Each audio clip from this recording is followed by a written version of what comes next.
While I was busy at work, an unexpected email interrupted my day. It was from my husband Jack, who calmly confessed over the phone that he had fallen in love with someone else and was planning to start a new life with her. Shockingly, he also mentioned his intention to take the luxury camper van that we had recently bought, a purchase made in my name through a loan. Despite my efforts to reason with him, Jack disregarded my pleas, abruptly ended the conversation, and soon became unreachable. Eventually, he vanished with his new partner, leaving me and our 12-year-old son, Gary, burdened with a significant debt. My name is Lauren, a 40-year-old mother, navigating through life with Gary, a remarkably bright child who loves to read and discuss complex topics. Unlike Gary, Jack has always been unpredictable, rarely holding on to a job for long. Despite these challenges, he managed to keep a stable income for the past 4 years, which brought a sense of relief to our family's financial stability. Our family, despite its imperfections, had moments of joy and dreams of making lasting memories together. One of these dreams involved purchasing a $55,000 camper van to explore and create adventures as a family. Unfortunately, due to Jack's poor credit history, I had to secure the loan for the van under my name. The day we were supposed to celebrate the van's arrival, I was blindsided by Jack's email, in which he claimed the van for himself, citing the loan was in my name and I would be responsible for its repayments. This abrupt revelation, followed by his confession of love for another woman, left me in a state of shock and uncertainty. At 40, with a son to raise and a sudden financial burden, I found myself pondering our future, unsure of the next steps to take in this unexpected turn of events. What started as a fleeting connection unexpectedly grew serious, prompting Jack to declare his intentions to start anew with someone else and leave our shared life behind. During a brief and unsettling phone call, he referenced our previous discussions about divorce conversations that emerged during heated arguments. Jack stated he would proceed with the divorce, swiftly ending the conversation and leaving me in a state of shock. This moment was the stark realization of Jack's betrayal, a harsh revelation that hit me deeply.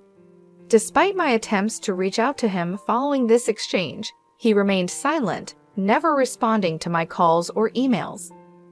Upon returning home one day, I discovered the drawer where we kept important documents, including our discussed divorce papers, was empty.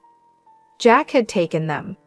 This left me facing the immense financial strain of a $55,000 car loan we had taken together. Amidst this turmoil, my son Gary noticed my distress.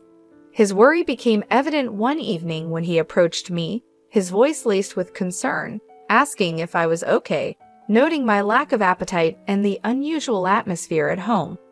Caught off guard by his perceptiveness, I realized I could no longer shield him from the truth. Hesitantly, I opened up to Gary, sharing the painful details of what had transpired. His response was surprisingly mature. He seemed to have anticipated the changes in our family dynamics, although I sensed the news affected him more than he let on. Inwardly, I apologized to him, feeling a profound sadness for the upheaval in his young life. As the days passed, the weight of the situation took a toll on me, both emotionally and physically. My health began to decline, a fact I could no longer ignore when I found myself unable to stand during a training session at work. Despite my attempts to reassure my colleagues, I collapsed, my body succumbing to the overwhelming stress. When I awoke, I was in a hospital room, a stark reminder of the toll the ordeal had taken on me. Amidst the physical and emotional chaos, the support from those around me, especially Gary, became a beacon of strength, reminding me of the resilience needed to navigate through the aftermath of Jack's departure and the challenges that lay ahead. After receiving a concerning diagnosis from the doctor, I was admitted to the hospital for further tests. There, lying in the hospital bed, hooked up to an IV drip and staring at the stark white ceiling, I couldn't help but feel overwhelmed by the situation. It was supposed to be stress from emotional turmoil, yet there I was, feeling utterly defeated. As tears began to flow, my son Gary, who usually maintains his composure, burst into the room, his face etched with worry. His sudden appearance prompted me to quickly dry my eyes. "Mom, what's going on? It's not serious, is it? You're not going to leave me, are you?" he asked, his voice laced with fear. "Of course not, sweetheart. I could never leave you," I reassured him, attempting to mask my own fears. Gary explained how he had been notified by his school teacher about my hospitalization, how shocked and scared he had been. Despite his maturity, he was still just a 12-year-old boy, a realization that steeled my resolve to recover. However, my health situation was more grave than I initially thought. Diagnosed with a serious illness, the doctor recommended immediate surgery. Following the doctor's advice, I underwent the procedure, and a month passed before I was discharged, a month since Jack had left us. Upon returning home, I found a demand letter for the car loan payment in the mailbox, a payment that should have been automatically deducted from my account. In a panic, I checked our finances, only to discover that our account, which previously held $30,000, was now almost empty, with just $55.90 remaining. It was clear to me Jack was responsible. The urge to confront him and demand the money back surged through me, but he was unreachable, and without the camper van he took, selling it to recover the funds wasn't an option. The realization that Jack had not only taken the van, but also drained our savings hit me hard. Physically weakened and financially devastated, I felt utterly helpless. Gary, sensing my despair, offered a comforting touch, his hand on my forehead. "You look pale, Mom. Are you okay?" His innocence and concern were touching, yet it pained me to admit the reality. "Physically, I might be fine, Gary, but your father took more than just the car, he took all our savings too. I can't work right now because of my health, and we're out of money. I just don't know what we're going to do," I confessed, the weight of our predicament pressing down on me. Despite the challenges, Gary's unwavering support provided a glimmer of hope. Together, we faced an uncertain future, but his resilience reminded me of the strength we shared as a family, even in the darkest of times. Motivated by my son's determination, I found myself pulling away from the grip of despair. "I see, then I'll find some work too," I declared, bolstered by my 12-year-old son's resolve to contribute by delivering newspapers and looking for work online. It wasn't the time to feel defeated. "Sorry for worrying you, Gary. I can't let myself be weakened by this. I'll shift my mindset and do everything in our power," I said, offering him a reassuring smile. Gary's smile mirrored mine, and then he proposed something wholly unexpected. "Let's figure out a way to get the camper van back from Dad." "How can we do that?" he asked with a spark of resolve in his eyes. "Yes, the camper van is registered in my name, but what can we do about that?" I pondered aloud, intrigued by his line of thinking. Gary then shared an idea so innovative it took me by surprise, an idea I hadn't considered. Despite not knowing Jack's whereabouts, Gary suggested we use technology at our fingertips. Recalling a family hiking trip where we had felt lost, we had bought Gary a kid's cell phone, equipped with a GPS app accessible by both Jack and me. With this app, Gary believed we could track Jack's location in real time, a thought that hadn't crossed my mind. But what if we confront him and he manages to evade us again? I questioned, skeptical of our chances in such a scenario. "Don't worry, I've taken some precautions," Gary said, his smile widening with confidence. I was astonished by his foresight. While I was hospitalized, Gary had independently set a plan in motion, uncovering information about Jack's mistress and plotting our next steps with a maturity far beyond his years. "All right, let's show Dad the consequences of his betrayal," I agreed, feeling a newfound strength with Gary by my side. Together, we prepared to face Jack, my son's intelligence and bravery filling me with pride. With Gary by my side, I feel invincible. "Let's do this," I thought to myself, ready for whatever lay ahead. 2 days later, my phone rang. It was Jack, sounding desperate.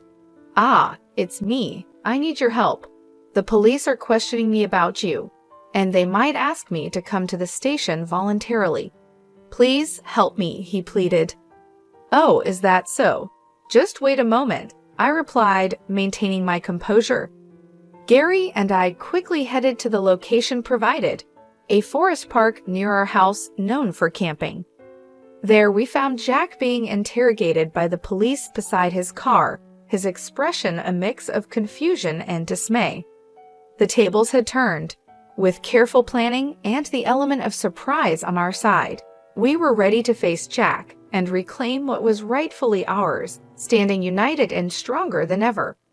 I took a deep breath and requested some privacy from the police, suggesting that Jack and I needed a moment to discuss matters privately. With an air of discomfort, heightened by the watchful eyes of bystanders, Jack hastily ushered Gary and me into the car. Inside, we were greeted by the sight of Jack's mistress sitting with an air of defiance, but her presence was the least of our concerns at that moment. "Sorry for the inconvenience, and thank you for coming. But why did the police show up? I'm confused," Jack started, genuinely puzzled by the turn of events. "The reason is simple. I reported the camper van as missing because, in essence, it was stolen," I explained calmly, despite the absurdity of Jack's logic that presumed marital disputes excluded criminal activities. "But we're married. How can it be stolen?" Jack argued, not grasping the gravity of his actions. I reminded him, "You filed for divorce, remember? That means, legally, we're no longer a couple but strangers. Taking a vehicle without the owner's consent is theft." It was Gary, with his sharp understanding, who pieced everything together, prompting a weak justification from Jack that he had only borrowed the van temporarily. "Well, I need my car back now. Handing over the keys would be very helpful," I said, extending my hand towards Jack, who, albeit reluctantly, complied.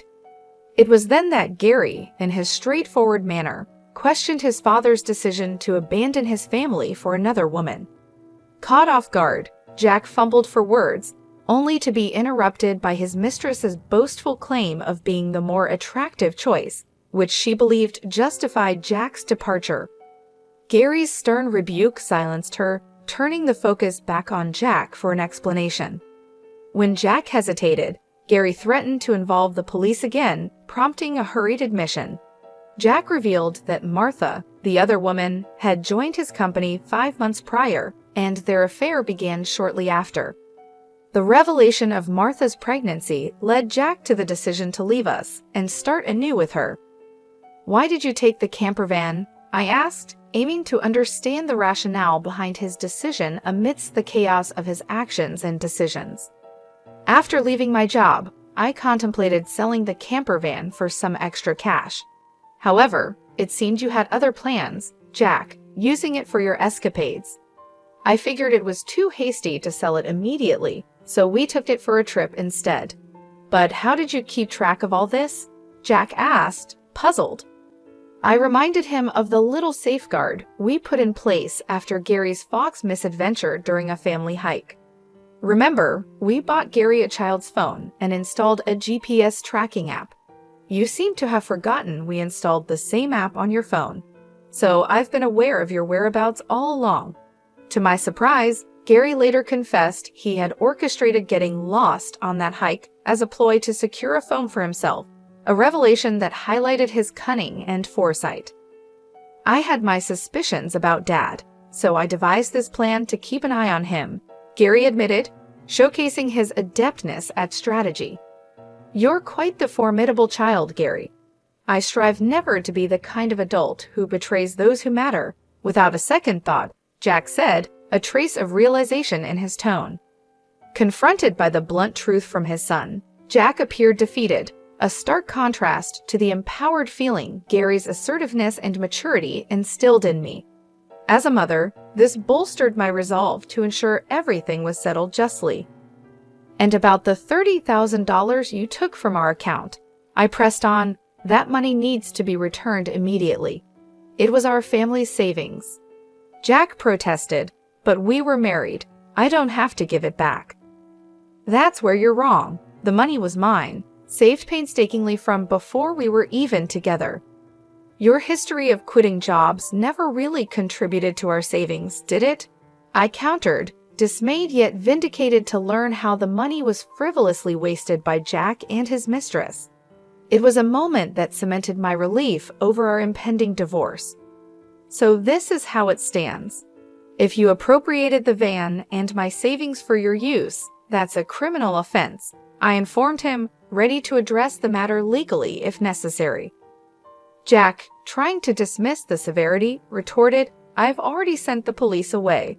It's not their concern anymore, right? I only agreed we would have a discussion. This encounter underscored the stark realities and the necessity of standing firm, ensuring that justice was served for the sake of our family's future and dignity. In the midst of our confrontation, I made it clear that retracting the complaint was out of the question. In fact, I was determined to add the theft of my money to the existing report. Sensing the gravity of the situation, Gary, ever so ready, offered to contact the police immediately using a quick feature on his child's phone. Martha, who had been silently observing our heated exchange from within the confines of the camper van, attempted a swift exit but was met with a startling surprise. Outside, her parents awaited, their expressions a vivid display of rage and disappointment. Her attempt to leave was halted by their presence, and her apologies were drowned out by their furious reprimands. Why are you here? How did you find out? Martha stammered, caught off guard. I took the liberty of contacting your parents in advance, I revealed. This turn of events was made possible by Gary's initiative. During my hospitalization, he had visited Jack's workplace to share our distressing situation. Moved by Gary's genuine distress, Jack's colleagues connected the dots to Martha, leading to the discovery of her parents' address. Jack and Martha's overly familiar behavior had not gone unnoticed at the office, further fueled by compromising photos from the company's welcoming party for new employees. With this information and Martha's known commute from her parents' house, I sought out her parents, shared the ordeal we were enduring, and arranged for them to be present at this pivotal moment. Martha's frustration was palpable as she accused me of betrayal, to which I retorted with my own grievances. The conversation took an unexpected turn when I commented on Martha's noticeably pregnant state, questioning the due date of the baby she was expecting in 5 months. This revelation brought the timeline into sharp focus, revealing a glaring discrepancy with the duration of her relationship with Jack. Caught off guard, Jack could only stare in disbelief as the realization dawned upon him. The child Martha was carrying could not possibly be his, given the timeline of their affair. This revelation exposed not just the infidelity, but also the deception Martha had orchestrated. Caught in her web of lies, Martha's facade crumbled as she nearly confessed to her deceit. Jack, now faced with the truth, was forced to confront the consequences of his actions, and the reality that the life he thought he was building on a foundation of lies was crumbling before his eyes. Caught in the midst of deception, Jack's frustration boiled over as he accused Martha of ruining his life with her lies.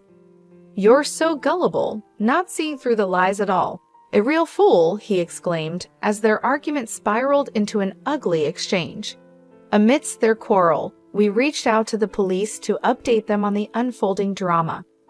As night fell, the forest park was illuminated by the eerie glow of police car lights, setting a dramatic scene for the conclusion of this ordeal. In a moment of desperation, Jack pleaded for forgiveness, acknowledging his wrongdoings and vowing never to stray again.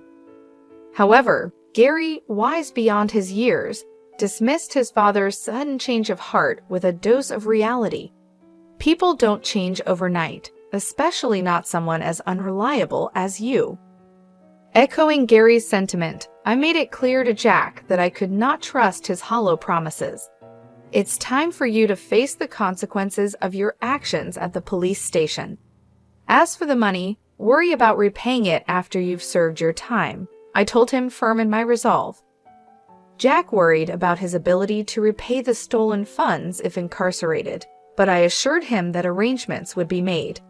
Once you're out, you'll work off your debt, including the $30,000 you took and child support for Gary. We'll calculate the total amount out, I explained, already having a plan in place for his employment and repayment. Turning to Martha, I reminded her of her role in this debacle. You might consider yourself merely a bystander, but you're complicit in Jack's actions. Be ready to face the consequences. Her plea for help from her parents was met with rejection. They could not support a daughter who brought trouble upon others. Eventually, Jack and Martha were taken into custody, a testament to Gary's strategic thinking. Although they were released from detention shortly thereafter, they were confronted with a substantial financial obligation to me, arranged through legal channels.